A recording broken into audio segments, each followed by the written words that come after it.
This week on Inside the Headset, we are featuring our Division I FCS Coach of the Year regional winners in a panel discussion. The coaches reflect on their year, discuss key mentors in their life, and review some takeaways from the AFCA convention. The regional winners for the FCS Coach of the Year are Region 1, Bob Chesney, College of the Holy Cross. Region 2, Chris Hatcher, Samford University. Region 3, Willie Simmons, Florida A&M University. Region 4, John Stiegelmeier, South Dakota State University. Region 5, Troy Taylor, Sacramento State. The AFCA will be hosting the digital convention February 20th to the 21st. All you need is an active AFCA membership to attend. Come join us to learn from coaches around the country in this 2-day clinic featuring videos from the convention. Go to afca.com and log in with your membership information, then click Digital Library to access the videos. Now, let's get inside the headset.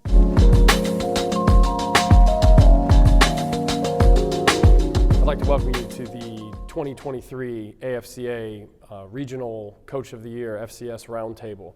Here with two coaches that had unbelievable runs this season, and I'd like to welcome everybody in.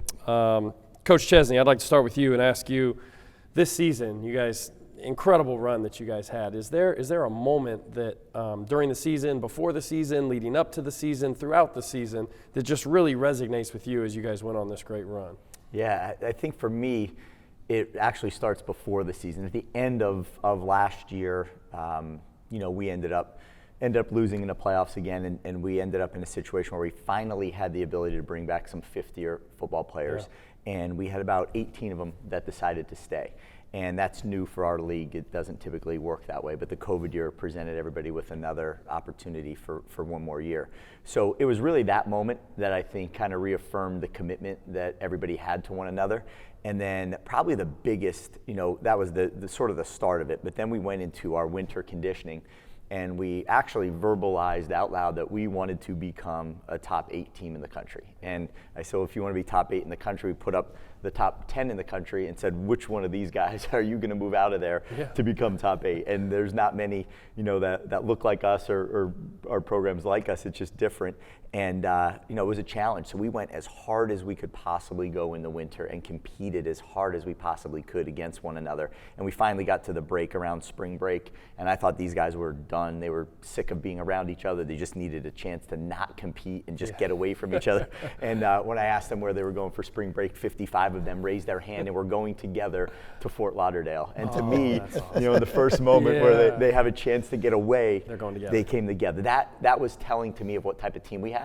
It was telling me what type of leadership we had, and then it was telling to me, I think, of what season we were about to have, just because of how much they enjoyed being around each other, how much they enjoyed competing, and as vicious as those competitions might have been, when they stepped foot off the field, they were the best of friends. Absolutely, and those 18 guys coming back, and the continuity that brings, and just affirming everything that you guys had been doing up to that point, just awesome. Yeah, and it's our first year.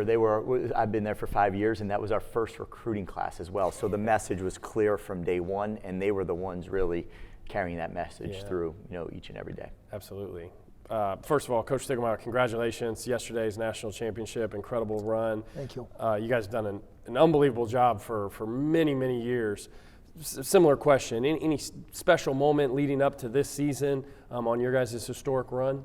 Very similar answer, because I think a lot of times our programs have similar genetics, cultures, whatever. But I'm going to go back to Coach here because we played him. Yeah. He is a top 8 team, all right? I voted for him. We played him. He proved it. Yeah. And then he's the only guy in America that praised the Lord for having COVID, so he could have some 5-year guys, which is it's tough to have at your school. Yeah. For us, again, going into summer workouts, we have a tradition where our guys come up and get a T-shirt from me, and it changes. It's got a math equation on the front because I'm a math major, and they hate it, but it gives me a chance to go back to my roots. And the back of it we put for the first time combine.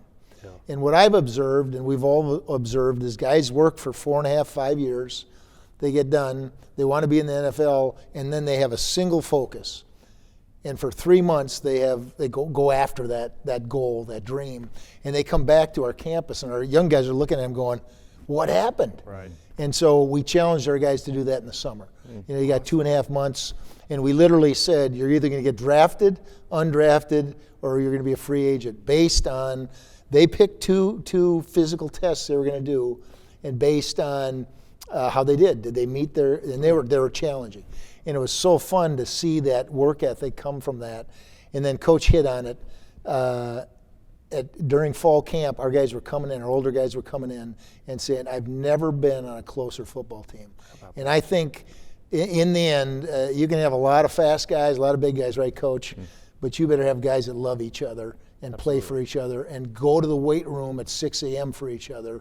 And you win a lot of football games, not looking at their 40s, but looking at their heartbeat. Yeah, and then to be able to do that, and I think you had mentioned one of your playoff games this year was a negative 18 degrees wind chill. To be able to do that in the cold with your teammates is a whole other thing out there. Well, you better embrace your teammates in that one. Literally embrace them. Yeah, to keep you warm. No, that's awesome. Coach Chesney, I'd like to ask you, can you give me someone in your life, be it a family member, friend, or a coach, someone that's really helped shape you to get to where you are today, and tell us a little bit about that. Yeah, I think there's a couple. My father's a longtime high school football coach in Pennsylvania. My grandfather, his father was a football coach, and then my uncles were all football coaches. My father's brother-in-law was also the athletic director at the high school and the basketball coach. So I kind of grew up in this lifestyle. So to me, I knew what I wanted to do, you know, from a very early age. And then I think at the same point in time, I don't look at it on the professional sense. I look at it as it's just sort of what I'm meant to do. And I really love, when I thought back to his teams and what teams were the best, it was often filled with the best people. You could remember those people. And when I thought about it, I'm like, man, was it good people and that's why they won? Or when they were winning, because they were winning, it created good people? I wasn't sure which way to go about it or how that all occurred, but you really truly enjoyed being around each other. And I think that's something I took from them. And then my other grandfather, he lived till 96 years old, flew many missions over Japan. It was the Army Air Corps, I think, at that point. But because he had seen the world and traveled the world, he gave me that sort of, I want to say confidence or power to I live in a little tiny coal mining town in Pennsylvania. And he really opened my eyes that there's a whole lot more out there, and enabled me to say, just go do this. Like, don't be afraid to take those risks and chances. And I think those are two people in particular. In the coaching profession, there's so many that I've learned so much from. There's so many I've learned what not to do from. But I think at the same point, those are probably the two that stand out to me the most, are people in my family. Yeah, absolutely. Coach Stiegelmeier, I asked you the same question. Ask me first next time, so I don't have to follow this guy. Similar, again. My father was not an athletic guy. Yeah. We grew up, he had a wheat farm in rural South Dakota, and so I was raised by a 50-20 John Deere tractor. Yeah. I spent more time in the tractor than I spent with anybody else. Wow. But what I got along the way was a dad that taught me this, which fits coaching in my mind. Work hard and do things right. Be a man of character, and you will have success. And his point was, you don't have instant success in anything. He was always against, don't take this wrong, the lottery, right? Because that's wrong. That's not life. But you stay the course, do things right, work hard, use your God-given ability, and you will have success. And for us, honestly, we're living that right now because we were able to win a national championship. And then professionally, early in my career, I was the defensive coordinator at Northern State College in Aberdeen, South Dakota. Our athletic director was also the linebacker coach. So I'm 27, he's 50, he's my boss and I'm his boss. And I had no idea how much I learned from him until I left. Yes, and again, I think we look back, we see the hand of God in our life, we see the hand of mentors in our life. And you talked about a number of people. And so a guy named Jim Kretschmann, I'm still, he leads a Bible study that's been going for 50 years, so he's still mentoring and pouring into my life. And then on the board, on the chalkboard, a guy named Mike Daly, who was a student coach under, a GA under, and then he hired me as a defensive coordinator. And if there's a guy that taught me football, if I could say I know this because of this professor, it's Professor Coach Daly. Yeah. And I think, again, we have those type of guys in our lives. Yeah, awesome. I appreciate you guys sharing. Based on your request, I'll start with you on the last question here, Coach Stiegelmeier. We're at the AFCA convention, and You guys are both in position where obviously you lead our young men on the football field, and you lead all the people that you come in contact with that work with your program. Is there something you could share about the convention, encouraging young people, the young coaches getting into this unbelievable profession where, like I mentioned, we get to mentor young people every day? Is there some story from a time here at the convention, or some words of encouragement, Coach Stiegelmeier, you could give to the young coaches out there? First of all, I think, excuse me, when you walk in the door and you see this massive group of guys, they all have the same first name. Yep. It's Coach. And when we put Coach on our shirt, Yes, sir. This maybe deviates a little bit, but when we put Coach on our shirt, we have the power to change people. Absolutely. Billy Graham said that. We will impact, Coach will impact more guys in 1 year than most of us, most non-coaches impact in a lifetime. Now that's a joy, and it's pressure. Yes, and so you see all these guys that are going to impact our world, and so embrace that, and there's no more powerful sport than football. And then what I always thought was, go to those speakers, get the nuggets, and then search that individual out. And this is what I did. So this is personal. Search that individual out, and if it aligns, and say, can I come visit you professionally? Because I love giving clinic talks. I love listening to clinic talks, but you can't pour the playbook out. But Larry Kerr, I love the guy. Colorado State, he locked the door and answered my questions for 2 days. Awesome. Sonny Lubick walked into the back room, no idea who he was, gave me ice cream, walked out. I said, who's that? He said, that's the head coach. So I thought, I want to be a servant leader like that. So just in that visit, I got so much about scheme, and I saw a guy that, again, loved his players, loved his staff. And to be honest with you, when I come to the convention, I am reminded how blessed I am. Yes, sir. Blessed I am to be a football coach, because it's a high calling. Yeah, absolutely. I appreciate you sharing, Coach. That's great. Coach Chesney?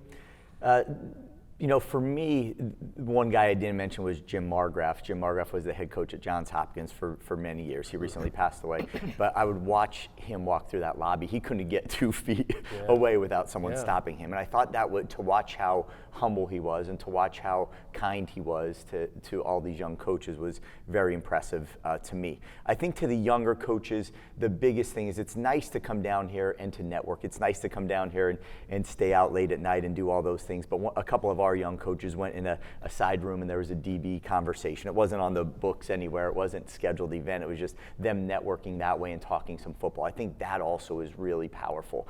I think a lot of guys come down here, don't go to any talks. They come down here and don't do much, other than see each other and head out to the bar. And I think, investing your time instead of spending your time when you're down here. There's a lot of people that are, programs that are sacrificing a lot for you to be here and paying that way for that to happen. I think it's important to come back with something, some sort of knowledge that you can make your team better, and in turn make yourself better. So I think just investing your time as opposed to just spending it when you're down here. Daniel, could I add something? Yes, sir. This aligns with Coach's heart. We were in the head coaches meeting, talked about some tough issues. I was just in the awards banquet. Bobsby, I think is how you say his last name, got up. He's retired, talked about some really tough issues. And I think it isn't just about coaching football now. It's about holding on to what we coach, and the fundamentals, and the structure, and the purity of our sport. Yeah. Whether it's spread or fullback, it doesn't matter. Let's hang on to that. And, that's correct.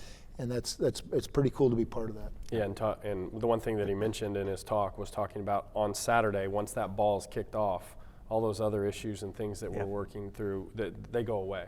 It's still the same game on Saturday. So I want to personally thank both of you guys for what you do on a daily basis and how you affect the lives of so many on a daily basis. I also want to congratulate you guys on an incredible year, incredible run, and just wish you guys all the best moving forward. Appreciate you guys. Thank you. Thank you. Thanks for listening to this week's episode of Inside the Headset. If you heard anything on this episode that you would like to learn more information about, head over to afcapodcast.com, where you can find every episode and all of the corresponding show notes. While you're there, take a second to rate, review, and subscribe to the podcast. If you have any questions, comments, or suggestions for the show, please let us know by sending an email to podcast@afca.com. Make sure to follow the podcast on Twitter @InsideTheHeadset and tag it when you share each episode. You can stay up to date with all things AFCA by following the @WeAreAFCA Twitter account. Every episode of Inside the Headset can also be found on your favorite audio streaming platforms such as Spotify, Apple Podcasts, and YouTube.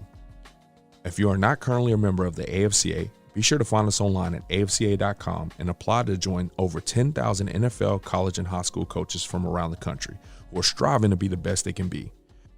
With an AFCA membership, you gain invaluable access to the annual AFCA convention, the bi-monthly magazine, and the new and improved digital library, which contains thousands of videos and articles contributed by hundreds of current and former football coaches. You can also visit afcainsider.com to sign up for our free weekly email newsletter on the right-hand side of the screen. It comes out every Tuesday at lunch and is filled with great articles and stories written by many of the same coaches you hear on the podcast. It's geared to help you become a better coach tomorrow than you are today. Be sure to connect with me on Twitter at Coach Mario Price, and remember, the AFCA is not just an annual convention. It is an association that continually promotes education, guidance, and networking. But it is also so much more than that. The AFCA is about celebrating the past and educating the future. It is about developing great coaches who will produce great teams and even better people. So invest in your skill set and impact today by engaging with the AFCA.